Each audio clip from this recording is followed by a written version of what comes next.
You guys, look at this beautiful piece of rose quartz. I received this as a gift many years ago from one of my clients when I used to be an advocate for a DME company. Like, I'd help people get their wheelchairs, and one of my clients sent this to me as a gift. And I'm told that when you receive crystals as gifts, you should always hold on to them, keep them forever, and that they're very, very special. And this is one piece that I just absolutely love. It's huge. This is such a beautiful piece of rose quartz.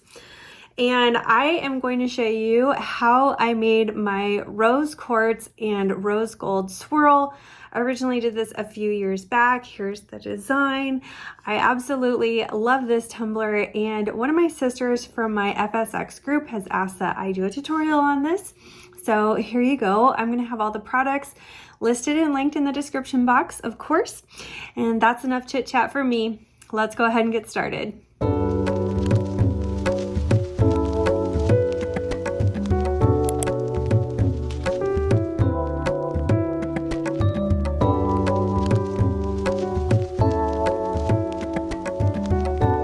You guys, so as usual, I'm starting with a fully prepped and sanded cup that I've already spray painted with a flat white spray paint, and then kind of just swirled in some candy pink spray paint.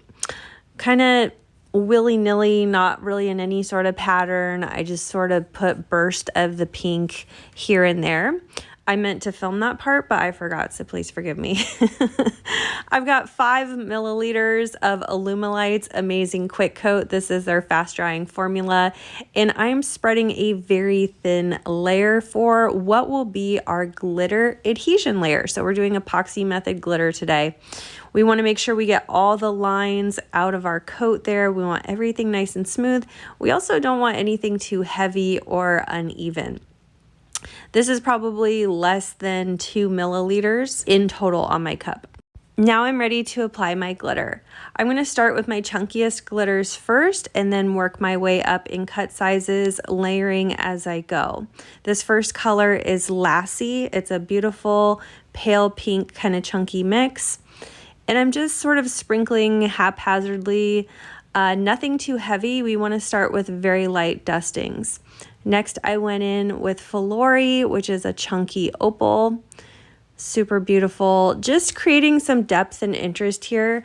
I'm not really doing a swirl. I'm doing more of like a organic kind of hodgepodge of all the colors, but we don't want any harsh lines between the colors. So we're starting with light dustings and building up as we go. This is Lost for Words, and I'm just sprinkling that kind of wherever I feel like. Again, still very light dustings. Next, I went in with Make It Pink. This time I'm getting a little more heavy-handed as we go and start building up more and more coverage. If you look at all the glitters that we're applying, we're going from chunkiest to finest cut, and we're staying in kind of a monochrome color family. All the colors are pretty similar. Lastly, I'm going to Make It Rain with Bright. This is like a white opal fine cut glitter, and it's just going to blend everything together and kind of mute any spots that might be a little too dark or a little too harsh. Love how this turned out. I'm going to let this dry on my rack for about 2 hours, and then we're ready for our first coat of epoxy. I put my first coat on off camera because I forgot to film that part. That first coat was about 40 milliliters of epoxy, and I let that dry for about 6 to 8 hours before moving on to this step. This is where we're going to do the marbling now. I've mixed 60 milliliters of epoxy, and I'm applying about 20 to 30 milliliters onto my cup at first, making sure everything is evenly coated and smooth. With my remaining epoxy, I'm going to pour just a little bit of this into an extra medicine cup, probably less than 7.5 milliliters.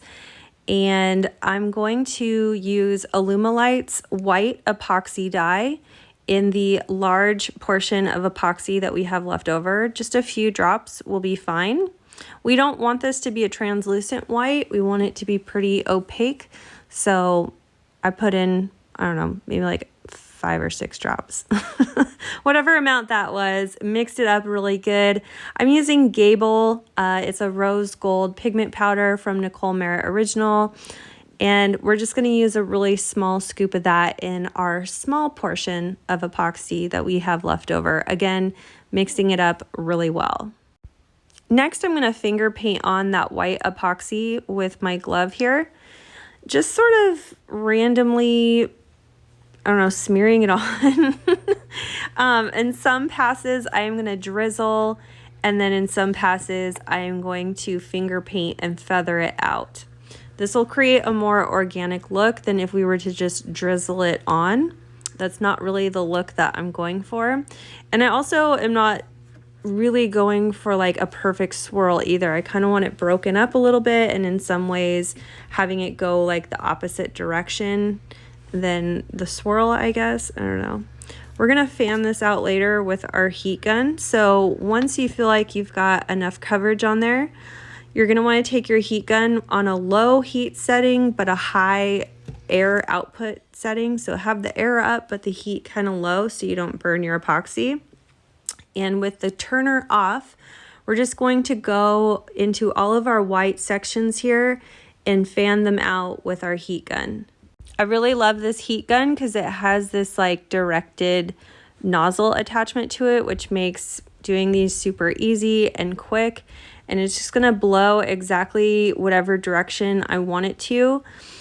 And I'm just gonna do this all over the cup, leaving some spaces less feathered than others, because again, I'm trying to go for a more organic look. Once I've got everything fanned out nicely with my heat gun, I'm gonna go through with a gloved hand and scoop out any areas that look kind of gloopy or heavy-handed, or where I've got some pooling. And when you scoop out a section, make sure you sort of feather it back out so the edge that you scooped out isn't so harsh. Next, we're gonna draw in like some veins with this rose gold epoxy. I have a really fine point silicone brush here, and I'm just gonna traipse this rose gold epoxy through. If you wanted to take your heat gun to the rose gold and fan it out as well, you could. I just wanted to have more kind of sharp, fine point veining through this design. Lastly, we're going to sprinkle in this chunky rose opal glitter. This is like a chunky rose gold glitter mix. It has some opal pieces in it. It's super pretty. And less is more here. This is just to add a little extra zhuzh, if you will, just a little extra interest. I'm going to let this dry for at least 8 hours before we move on to the next step. All right, now that all of our marbling has been drying for about 8 hours, I'm going to apply another layer of epoxy right over the top of that. I've got 30 milliliters already mixed here, and I'm using Alumilite's Amazing Quick Coat. So this will only have to dry for no more than 4 hours before we're ready to move on to the next step. Now that that layer is dry, I'm ready to start on my sanding. I'm going to start with my normal sanding routine, going around the top rim to expose a fine line of stainless steel. This is where our final coats of epoxy will adhere to create the seal for our tumbler. This way we're creating the seal on the outer rim rather than the very top rim where it's more vulnerable. You'll also find that you might have some pokey bits. We're going to want to knock those down. I've got a 60 grit sanding block here, and I'm sanding pretty aggressively all around my tumbler.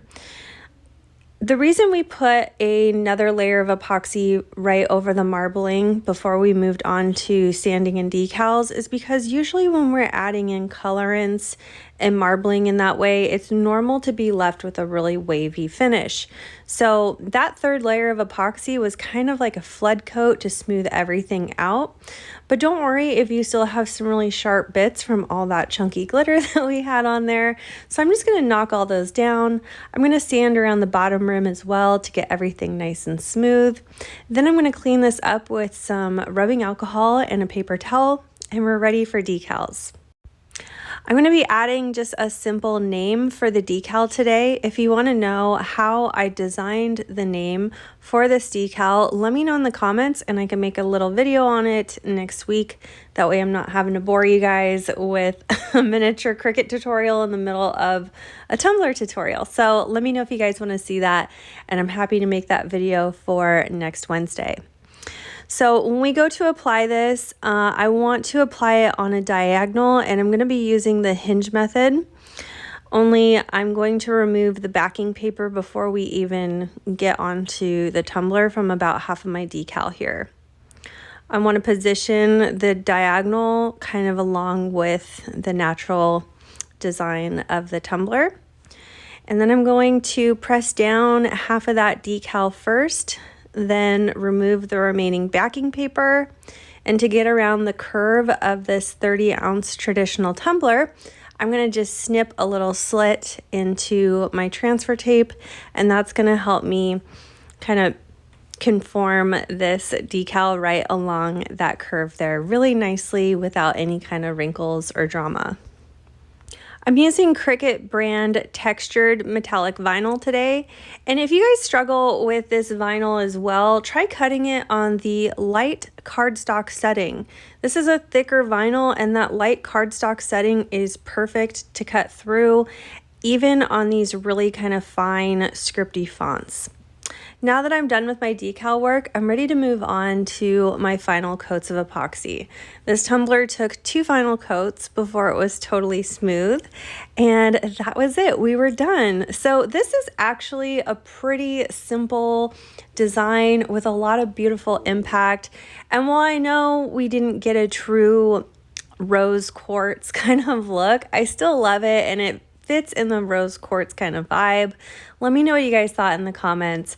And if you like my video, please be sure to give us a big thumbs up. And if you haven't already, please subscribe to my channel. We upload new videos every Saturday. Thank you so much for watching my video, and we'll see you soon.